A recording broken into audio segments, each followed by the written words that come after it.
Sunday Mass at Sacred Heart in Camden, New Jersey. This is a special one that sadly has become a tradition. Dante Perkins, 25, shot to death. It's a Mass for the 55 young men and women murdered in Camden in the past year. Father Michael Doyle officiating. Georgiana Jedzajewski, 56, stabbed to death. For 18 years, Father Doyle has been conducting a Mass for the murdered. I counted up this morning the number of murders since we started in 1995, and the number was 788. Imagine, in this little town, 788 persons lost their lives in this city in that tragic fashion. It's a terrible place for a kid to grow up. It's terrible. It is terrible. And that's why I think of America as being a generous country. But America has made a decision to sacrifice the poor. So the poor are concentrated in this country. They go from one city to another, they're concentrated. That concentration is deadly. Nowhere, according to the most recent census, are the poor more concentrated than in Camden. Nearly half the population of 77,000 lives in poverty. Unemployment is almost 20%. You can buy a house here for as little as $15,000. Across the Delaware River in the shiny city of Philadelphia, houses go for as much as $15 million. It's not just the poverty, not only the neighborhoods that look as if they've been bombed out.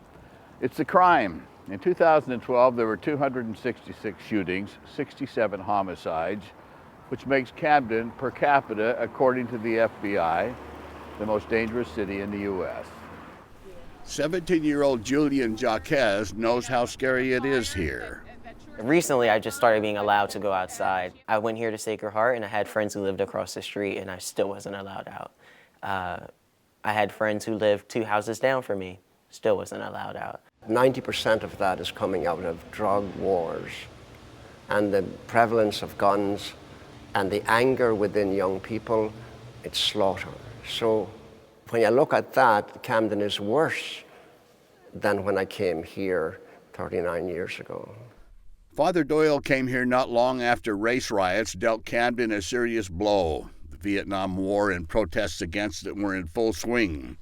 He, along with Father Daniel Berrigan, still his close friend, were arrested as part of the famous Camden 28, charged with breaking into a government building to destroy draft records.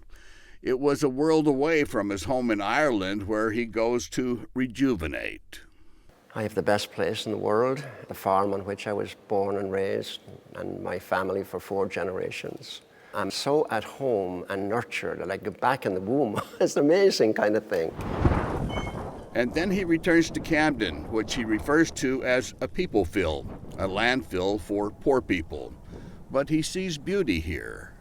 I see it all the time, a beauty that's deep and wonderful, and sometimes tragic, but beauty, absolutely, I do. Their faces are there with their burdens and their wrinkles and their difficulties and so forth, but beauty that's just jumping at you. He's not a fire and brimstone preacher, but his faith is intense. Good morning. Good morning. I just want to say how thankful I am for the blessing of you here. Hey, Lolly. How you doing? Praise the Lord. And they love him, not just as Father Doyle, but as a man of God who refuses to give up. I'm drawn back because it's a place where a church is of value. Few would argue about the value of Father Doyle and Sacred Heart to Camden. Actually, we've built this whole thing around Michael Doyle. He is the most wonderful person in the world. He lives a real Christian life. It's just wonderful. We love him. We practiced this yesterday. She did very well.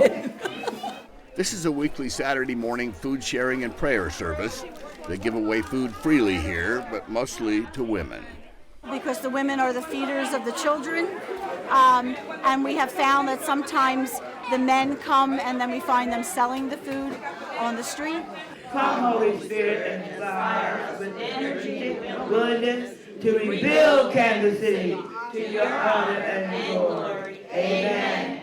Sacred Heart also funds a food kitchen, and there's always a full house. And then there's the Sacred Heart Primary School for 200 kids. Most of them are not Catholic. Father Doyle was worried that the diocese would close Sacred Heart, as the church has so many inner-city schools. We created a sponsorship. We set it up at people would give $300 a year, and that would help the family to get the child through. Many in the congregation who are Catholic come from as far away as 50 miles to attend Mass. They and hundreds on the mailing list get epistles each month from Father Doyle containing homilies and poetry and a request for help. In 2012, he raised more than $900,000. Camden Mayor Dana Redd, a Baptist, attended Sacred Heart School after her parents died from gun violence. Here's a picture of her giving flowers to Mother Teresa when she visited the parish. I can say that Sacred Heart really played an important role in shaping and framing the person that I am today. They were my extended family in so many respects. Julian's mother helped pay for his schooling at Sacred Heart. His father wasn't around. I do sometimes wonder, like, what would my life be like if I had that perfect family? But then I think about the people who don't have what I have. I mean, it's bad, but there's people who have worse. Helene Pearson has been in charge of Father Doyle's Heart of Camden project, which is now purchased, refurbished, and resold close to 250 homes at reduced rates for those who could never afford a house before. The houses were going empty in Camden so fast at that time in the early 80s that we moved people in, volunteers rehabbed the house, and their credit was poor. Now the percentage is almost 100%. That make their payments. I'll be moving in either Monday or Friday. Christia Rodriguez is so happy she can hardly contain herself. She and her two boys are moving out of her mom's house and into a Heart of Camden house, which she can own for $600 a month. She recently got a job with the police department. At least here, I can actually let my boys play on the sidewalk. I would never let my boys play on the sidewalk where my mom lives. Father Doyle says what keeps him going is one little victory at a time. Even when Jesus was here, he cured 10 lepers, and nobody asked him how many lepers are in the quarries. So I always go by that principle. My bit in God's hands is enough. I just do that little bit. That's all I can do. So I don't take all of Camden into my head or my heart. I just take a bit of it. The day before the special Mass, there was a ceremony across the street from Sacred Heart, planting crosses for those who have fallen in the last 12 months. Christia was there with her two boys, whose father was gunned down in 2012. And Julian was there to honor his close friend, Juan Rosa. He was literally like an older brother. Juan Rosa, 25, shot to death. When the stand-ins for the murdered stand together, shoulder to shoulder, the magnitude of the loss is overwhelming. And God will raise you up on eagle's wings.